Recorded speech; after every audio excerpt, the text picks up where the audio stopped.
My name is Naomi Carter, I'm 32 years old, and tonight, my own mother texted me. Don't call or come over. We are done.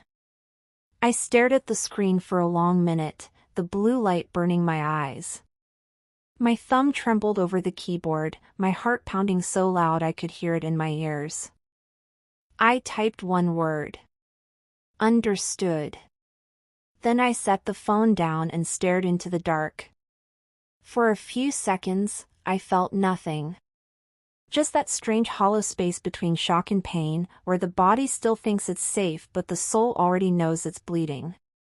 Then it hit me all at once, the heat behind my eyes, the tightness in my throat, the ache that started deep in my chest and spread outward like fire. My own mother had disowned me.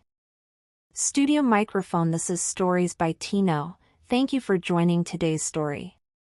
If you're watching, drop a comment and tell me where you're tuning in from. Now, let's get into it. The flashback.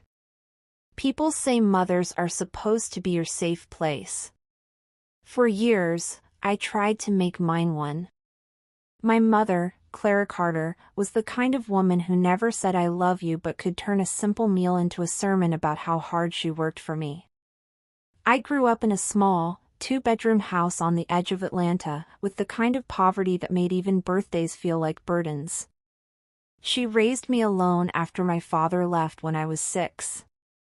Every time I asked about him, she'd tighten her lips and say, "He left because he couldn't handle responsibility, don't be like him." So, I tried not to be. I studied, worked part-time jobs, got a degree in nursing, and bought her a house by 29. Everyone in our neighborhood said I was the good daughter. The one who made it out. But my mother had a strange way of loving people. When she couldn't control them, she cut them down instead. And for years, I thought that was normal. The phone calls. After I texted understood, my phone started buzzing. First, 1 call. Then 3. Then 7. I ignored them all. I thought she just wanted to yell again. But then came a message from my younger cousin, Tasha. "Naomi, answer your phone. Something's wrong with Aunt Clara." My heart skipped. For a split second, panic overpowered anger. But then I remembered, my mother was the queen of manipulation. She'd fake tears, fainting spells, and once even called the police on me after a small argument about money. So, I didn't move. I turned my phone face down. I sat there in the quiet, replaying every fight we'd had in the past few months. The last one had been 2 nights ago, over my engagement. The engagement that started it all. My fiancé, Jordan Miles, was everything I'd prayed for. Steady, kind, emotionally grounded. He'd met my mother twice, and both times, she had a way of making him feel small. She'd whisper things like, "You sure this one isn't after your money?" Or, "Men don't like women who think they're too good for their family." At first, Jordan tried to brush it off, but I could see how it hurt him. And me?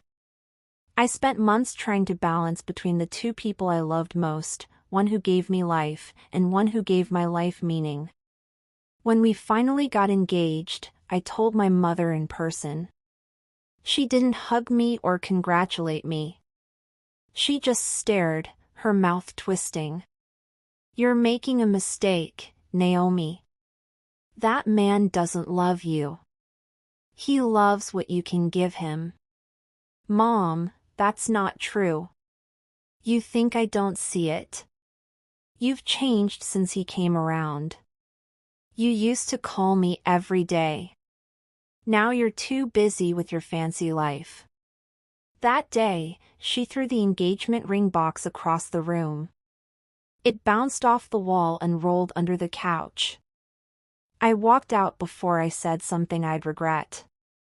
2 nights later, she sent that text. The family group chat explosion.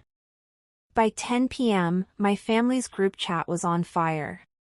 My aunt, my cousins, even my little brother, everyone was taking sides. Aunt May, Clara, calm down. It's just a misunderstanding. Mom, there's no misunderstanding. She's ungrateful. After everything I've done for her.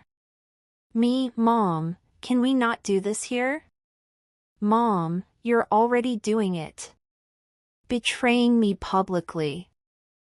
I muted the chat. Every message felt like a slap, a reminder that no matter how far I'd come, I was still that little girl who couldn't please her mother. The silence before midnight. By 11:45 p.m., I was half asleep on the couch when my phone lit up again. 20 missed calls. 11 new texts. All from my mother. The last message read, "Naomi, please answer. It's about Jordan." My blood ran cold. I opened the next one. "He came here." And the next. "He told me everything." Everything? I jumped up, my heart racing. My hands were shaking so bad I could barely type. "What are you talking about?" I texted back. But before she could reply, a new message came in. From Jordan. "We need to talk. Please, don't believe anything she says until you hear me out." The knock at the door. I froze. Someone was knocking. Hard. I looked through the peephole, and my heart nearly stopped. It was my mother. At midnight. The same woman who said we were done. Her hair was messy, her eyes red, her face pale under the porch light. I opened the door slowly, unsure if this was real. "Mom?" She didn't answer. She just stepped inside, shaking, clutching something in her hand, a piece of paper. "You need to see this," she whispered. She handed it to me. It was a printed bank statement. My name was on it, but I had never seen that account before. At the bottom, in bold black letters, was Jordan's name. "He's been taking your money," she said softly. 4 months. I stared at her, then at the paper, my stomach turning. "Mom, where did you get this?" She didn't answer. She just started to cry. And for the first time in my life, I didn't know whether to comfort her or accuse her. Because in my family, love always came wrapped in secrets. I couldn't stop staring at the bank statement my mother shoved into my hands. My name sat neatly at the top, Naomi Carter, but the account number was unfamiliar. The balance read $58,400, and beneath that, several withdrawals marked only with initials, JM. Jordan Miles. My fiancé. The man I trusted with everything. My throat tightened. "Mom, where did you get this?" She sniffed, wiping her face with a trembling hand. "He came by earlier, said he was looking for you. But when he left his jacket behind, I saw papers sticking out. This was one of them. Naomi, I didn't want to believe it. But he's been using you." The paper shook in my hands. That doesn't make sense. Jordan would never. "Don't defend him," she snapped suddenly, her eyes flashing. "You've been blind ever since he showed up. Look at this. He has another account under your name." Her voice broke into sobs, and she sank into my couch. I wanted to believe her. But part of me still didn't trust her either, not after years of emotional warfare. My mother was dramatic, controlling, and sometimes cruel. But she was also the woman who raised me alone. And she had never lied about money. The confrontation. I dialed Jordan immediately. He picked up on the second ring. Naomi? Thank God. Listen, whatever your mom showed you, it's not what it looks like. Then tell me what it is. She hacked into something she shouldn't have. That account is for the renovation project I'm handling at the clinic. You signed authorization forms, remember? I paused. My heart was pounding. Jordan, I never signed anything. He went silent. Naomi, he finally said, his voice low, please don't let your mom twist this. She's been trying to ruin us since day one. That familiar ache spread through my chest again. Then come over right now and explain it to both of us. I can't. Not tonight. Why not? Because I'm not in Atlanta anymore. I froze. What do you mean you're not? Click. He hung up. The return of old fears. My mother's sobs filled the room. You see? He ran. Just like your father. I turned on her, my voice shaking. Don't you dare bring Dad into this. Her eyes widened, and for a moment, I saw guilt flicker across her face.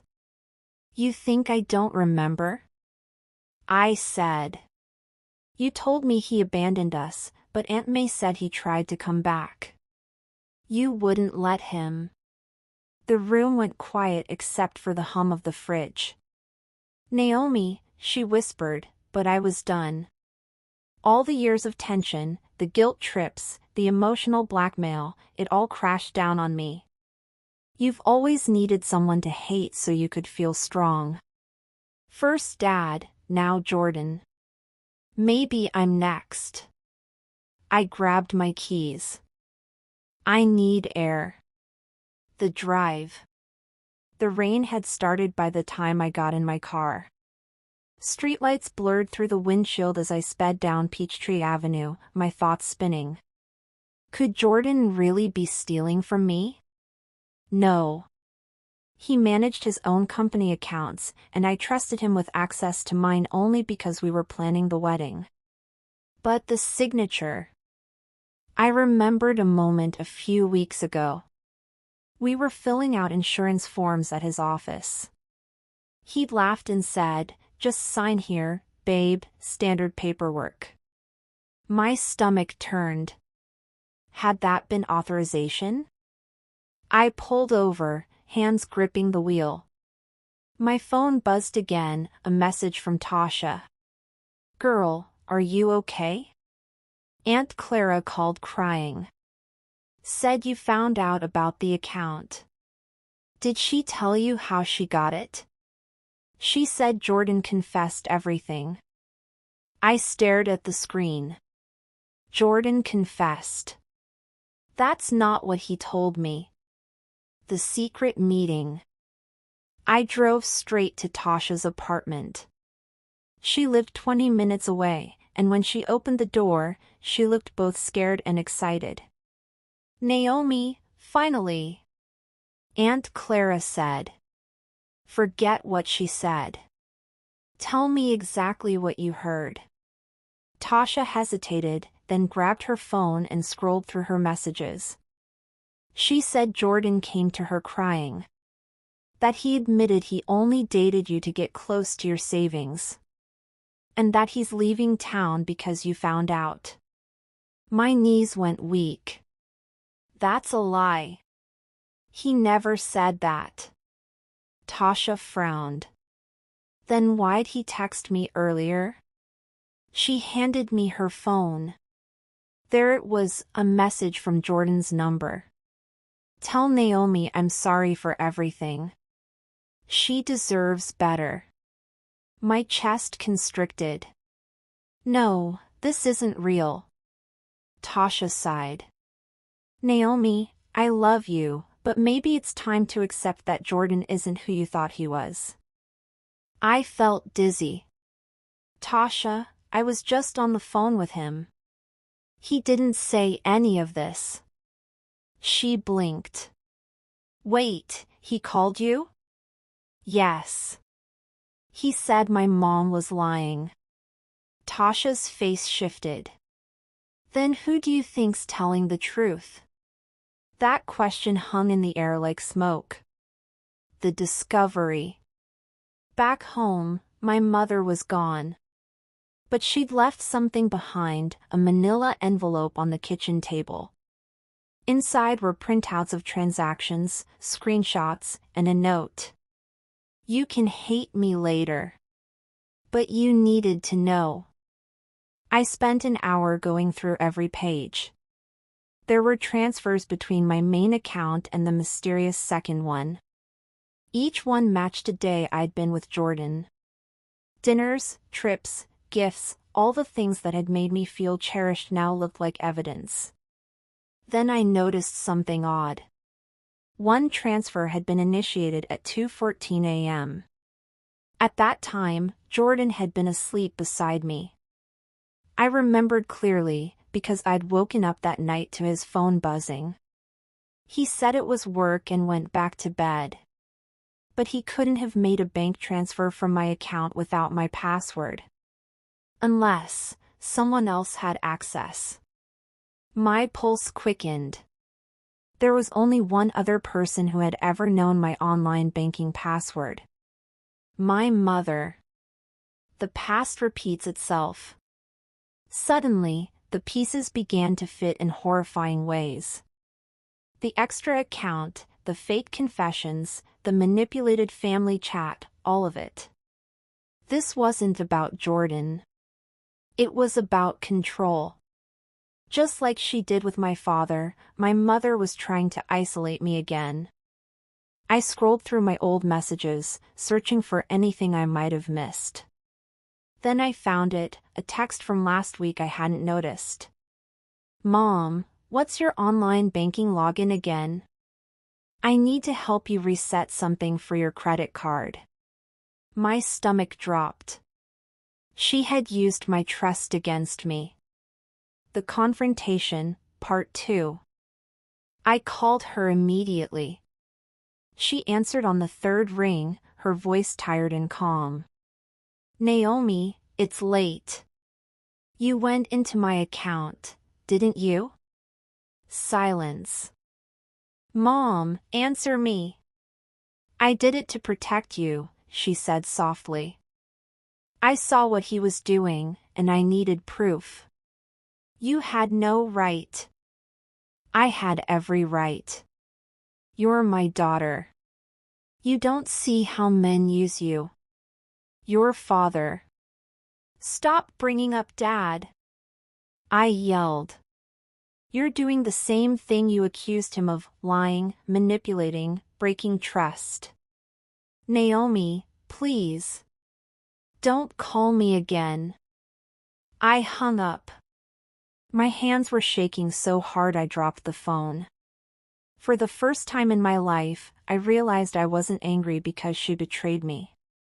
I was angry because I had let her. The midnight knock, again. 15 minutes later, there was another knock on the door. I froze. I thought about ignoring it until a voice whispered my name. Naomi, it's me. Jordan.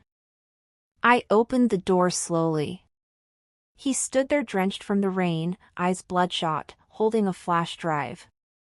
I know everything looks bad, he said. But I can prove it. Prove what? That your mom set me up. He stepped inside, dripping water onto the floor. Your mother reached out to me 2 months ago. She said she wanted to surprise you with a house gift. She asked for your account info to make a joint payment. I thought it was weird, but she said you knew. My head spun. She said I knew? He nodded. Then the money started moving. When I questioned her, she said she was handling wedding expenses. I didn't realize what she was doing until today. He handed me the flash drive. It's all there, her emails, the fake account, everything. I stared at him, tears welling. Why didn't you tell me sooner? Because I didn't think you'd believe me. You always defend her. I looked away. He was right. The truth on the screen. I plugged in the flash drive and opened the files. My chest tightened as I read through the emails. There it was, a message from my mother's address to Jordan's accountant. Please transfer funds from Naomi's account to the shared one. She approved this for gift budgeting. Keep it discreet so she doesn't suspect anything before the engagement party. Date, 2 months ago. Tears blurred my vision. My mother had orchestrated everything, the fake account, the fake confession, even the text that ended us. She hadn't wanted to protect me. She'd wanted to control me. I looked at Jordan. What do we do now? He sighed, brushing water from his hair. We get your money back. And maybe we finally set boundaries. But before I could respond, my phone buzzed again. It was a new text. From Aunt May. Naomi, are you with your mom? She's in the hospital. She collapsed. The words on my screen didn't make sense. Naomi, are you with your mom? She's in the hospital. She collapsed. For a moment, I just stared. My chest tightened, and my breath came out shallow. My mother collapsed. Jordan reached for my hand. What happened? I handed him the phone. Aunt May just texted. She's in the hospital. He froze. Do you want me to drive? I wanted to say no. I wanted to stay angry, to stay distant, to let her deal with the consequences of everything she'd done. But no matter how much pain she caused me, she was still my mother. And love, especially the kind we give to parents, doesn't just disappear because we finally see the truth. Let's go, I whispered. The drive. The rain had stopped, but the streets still glistened. The wipers scraped quietly as we drove in tense silence. I stared out the window, my mind spinning through every argument, every manipulation, every "I'm only doing this because I love you." That sentence haunted me. I'd spent my entire life confusing control with care. Jordan broke the silence. Do you think she faked it? To get you there? The question stung, but I couldn't blame him. I don't know, I said softly. But if she didn't, I swallowed hard. If something happens to her, I don't know how I'll live with myself. He reached over and squeezed my hand. Whatever happens, you're not alone this time. For the first time in days, I let myself believe him. The hospital corridor.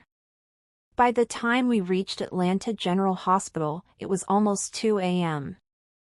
The fluorescent lights buzzed overhead, and the smell of disinfectant filled the air. Aunt May was waiting near the emergency desk, wringing her hands. When she saw me, her face broke with relief and worry. Naomi! Thank God you're here. What happened? She fainted at home. The paramedics said her blood pressure dropped suddenly. Aunt May's voice trembled. She kept calling your name in the ambulance. That last line hit me like a punch. Can I see her? Aunt May nodded. Room 312. But, be gentle. She's weak. I took a deep breath and walked toward the elevators, my heart pounding harder with every step. The woman in the bed. When I pushed open the door, the room was dim except for the soft glow of a monitor beeping steadily. My mother looked small, smaller than I'd ever seen her. Her face was pale, lips dry, a tangle of 4 lines and oxygen tubes running around her. For a moment, all I saw was the woman who once worked double shifts to feed me. The woman who held me when I had nightmares. I sat beside her and whispered, "Mom?" Her eyelids fluttered open slowly. When she saw me, tears filled her eyes. "Naomi," her voice cracked. "You came." I nodded, blinking hard to keep my own tears back. "Of course I came." She reached for my hand weakly. "I didn't mean to hurt you." I didn't respond. My throat felt like it was closing. "I just didn't want to lose you," she whispered. "You were all I had left." The confession. I wanted to forgive her in that moment. I really did. But then I remembered the bank statement, the fake account, the lies. "Mom," I said carefully, "you almost did lose me. What you did, it wasn't love. It was control." She turned her face away, tears slipping down her cheeks. "You don't understand," she murmured.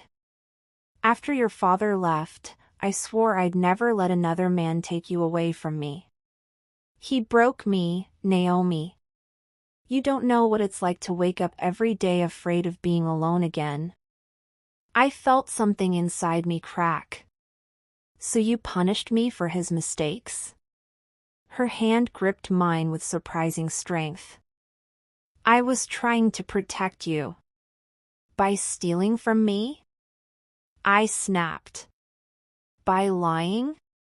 Her chest rose and fell faster. The monitor beeped louder. I realized I was shouting and forced myself to calm down. "Mom, please. You have to stop hurting the people who love you." She turned her head slowly, her eyes filled with something between shame and desperation. "You think I did all this alone?" I frowned. "What do you mean?" She glanced toward the door, then whispered, "I wasn't the only one using your name, Naomi." The twist. Before I could ask what she meant, a nurse entered to check her vitals. I stepped back as the nurse adjusted the 4-drip. When she left, I turned back to my mother. "What did you say?" But her eyes were closed again. The sedative in her 4-line had taken effect. I stood there in silence, my mind spinning. Someone else using my name? Jordan came in quietly. "How is she?" "She said something weird before she fell asleep," I murmured. "That she wasn't the only one using my name." He frowned. "What does that mean?" "I don't know," I said, pacing. "But if she's telling the truth, maybe this goes deeper than we thought." Jordan crossed his arms. "Naomi, are you sure she's not just trying to shift blame?" "Maybe," I admitted. But something about the way she said it, she looked scared. The search. The next morning, I met with the hospital's finance department to settle her admission bills. When they pulled up her records, the woman at the desk frowned. "That's odd," she said. "Your mother's insurance was already billed through your employer's account." I blinked. "What?" "Yes. It says Carter Family Wellness LLC." I stared at her, speechless. I didn't own any business. I pulled up my banking app again, scrolling through recent statements, and there it was. A new transaction pending authorization for $6,200 from Carter Family Wellness LLC. My hands trembled. Someone was still accessing my accounts. I stormed into the hallway and called Jordan.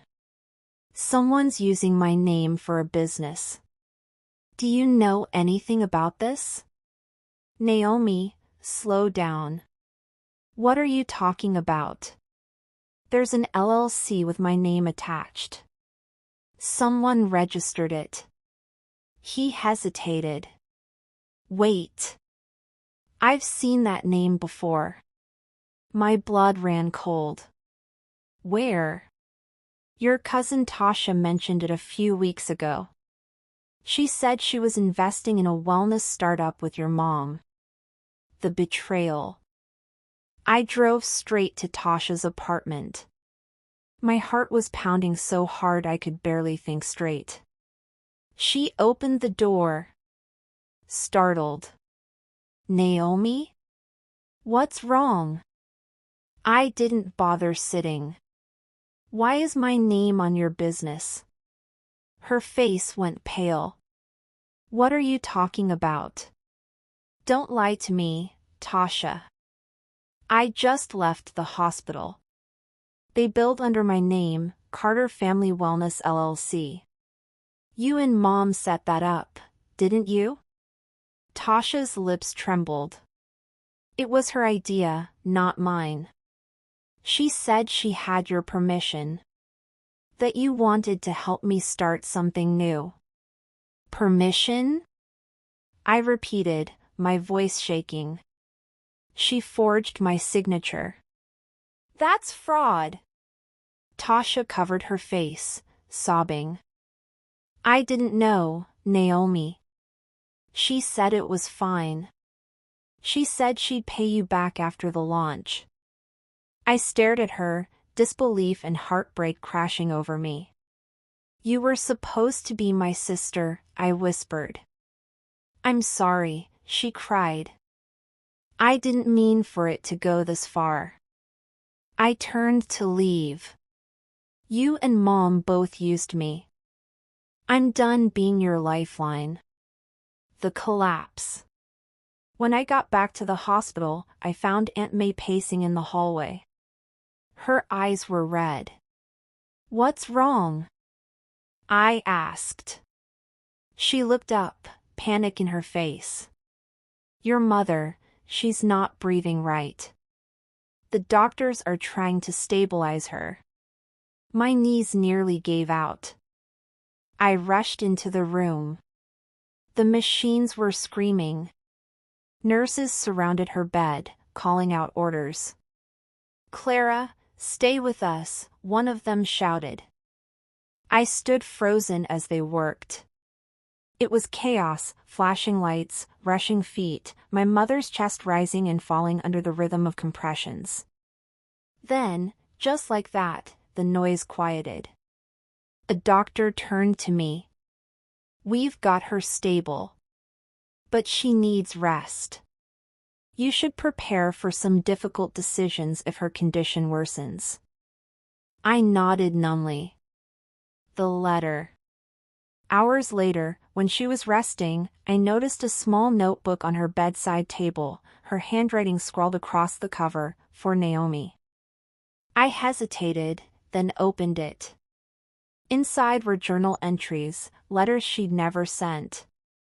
The first page stopped me cold. If you're reading this, Naomi, it means you finally learned the truth. I was never protecting you from Jordan. I was protecting you from something much worse, your father's debt. When he died, he left everything in your name. I forged documents to keep collectors away.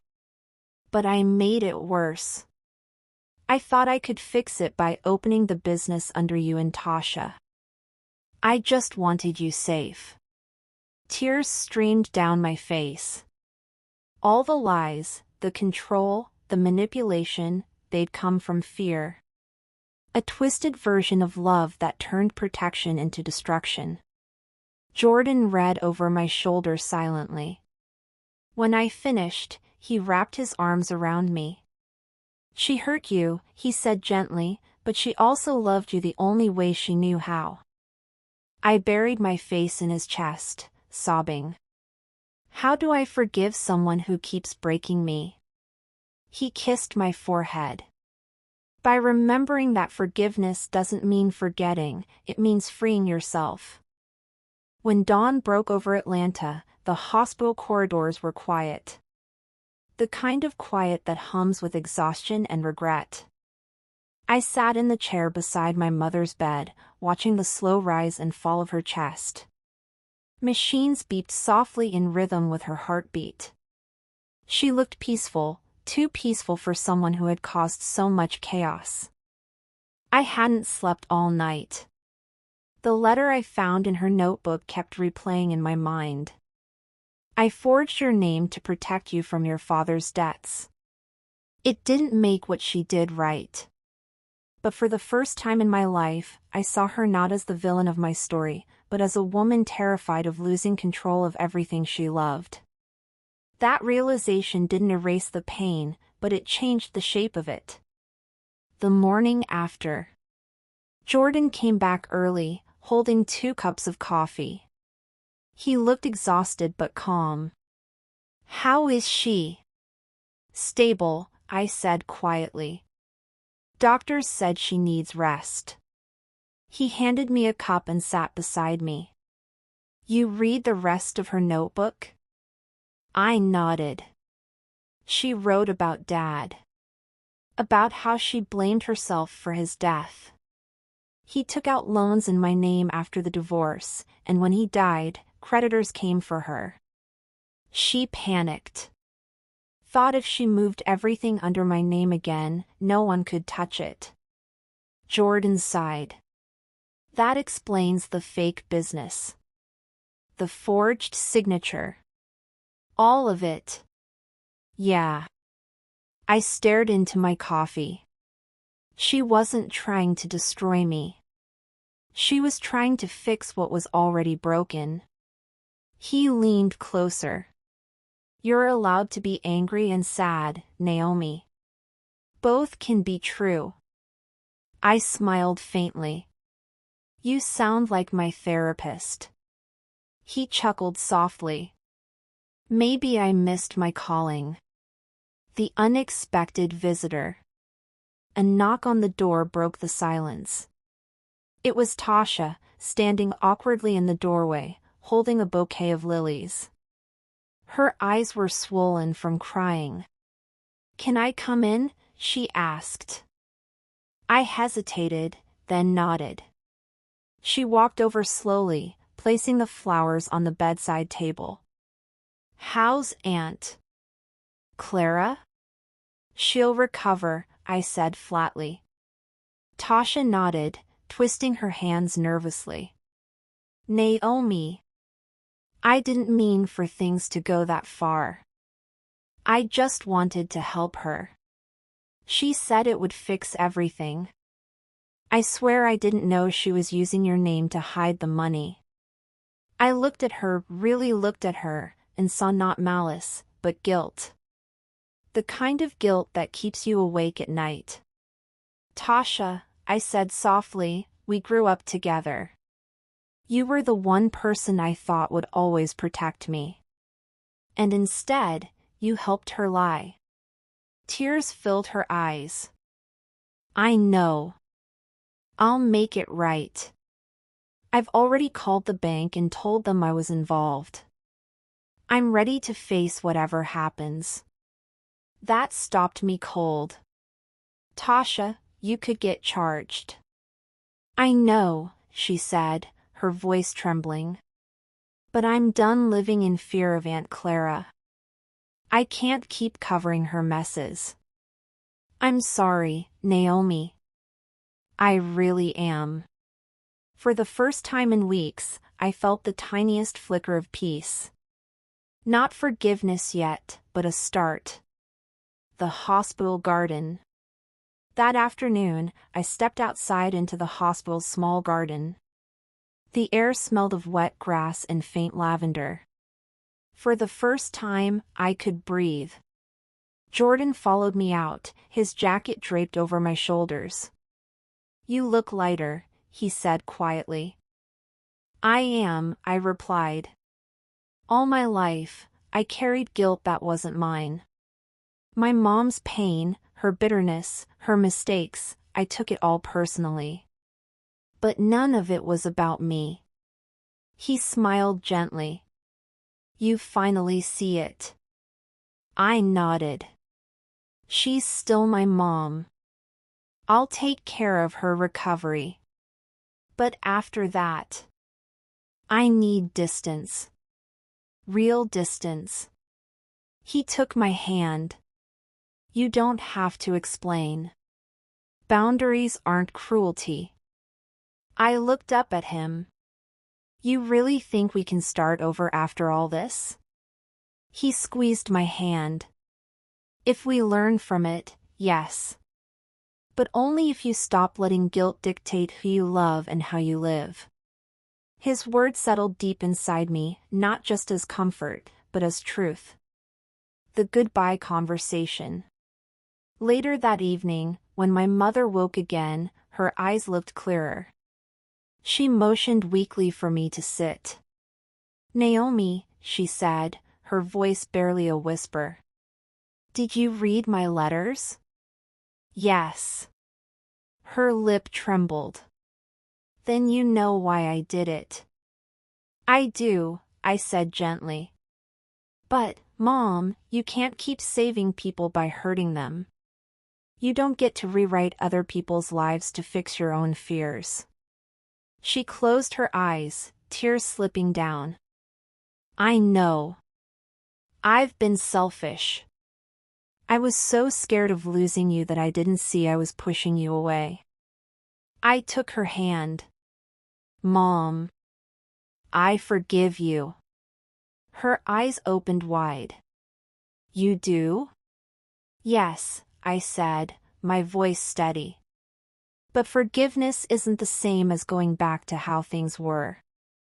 When you leave this hospital, I'm going to help you get treatment, therapy, counseling, whatever it takes. But I need space. I need to find myself without you defining me. She nodded slowly. I understand. We sat there for a long time, holding hands in silence. For the first time, there was no shouting, no guilt, no manipulation, just truth. The unexpected turn. A week later, my mother was discharged. The doctors called it a stress-induced collapse. Aunt May helped move her into a small rehab apartment near the edge of the city. I visited once a week, just enough to help, but not enough to drown again.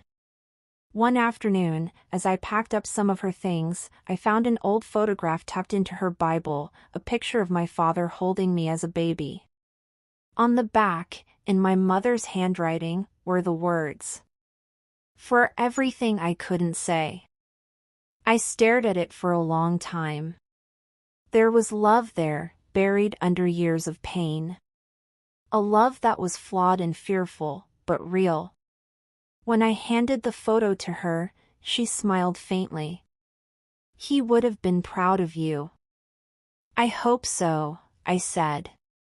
She looked at me, her eyes soft. Naomi, thank you for not giving up on me. I swallowed the lump in my throat. Just promise me something, Mom. Anything. Next time you're scared, talk to me. Don't try to save me from shadows. She nodded. I promise. And somehow, I believed her. The quiet epilogue. Months passed. The legal issues were resolved quietly, the bank cleared my name. Tasha took responsibility, paid fines, and started therapy too. Our family was far from perfect, but for once, we were honest. Jordan and I moved into a small apartment downtown. Life wasn't glamorous, but it was peaceful. We talked about the future again, but this time, slowly, intentionally. One evening, as I sat on the balcony watching the sunset, Jordan asked, if your mom called right now and said she needed you, would you go? I thought for a moment. Yes, I said. But I'd go as her daughter, not her caretaker, not her fixer. Just her daughter. He smiled. That's growth. Yeah, I said softly. It is. The final goodbye. A year later, on the anniversary of her collapse, my mother asked me to visit. I found her sitting on the same porch where she used to scold me for acting too independent. But now, her tone was gentle. Naomi, she said, I've been reading about forgiveness. Did you know the root word means to untie? I smiled. No, I didn't. It means you release yourself as much as the other person, she continued. I think I'm finally learning to untie myself from guilt. That simple sentence made me tear up. We talked for hours, about Dad, about Tasha, about life. When I left, she hugged me tightly and whispered, "You were always my reason to try again." Driving home, I realized something: forgiveness doesn't erase the past, but it frees your heart to build a future. That night, for the first time in years, I slept without nightmares. Epilogue. 6 months later, I received a text from my mom. I'm proud of the woman you've become. Thank you for loving me enough to walk away when you needed to. I smiled through tears and replied, understood. The same word I once sent in anger, now send in peace. Studio microphone. This was my mom texted, don't call or come over. We are done.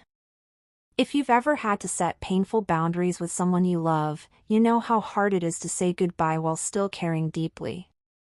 But remember this: sometimes walking away isn't rejection, it's protection.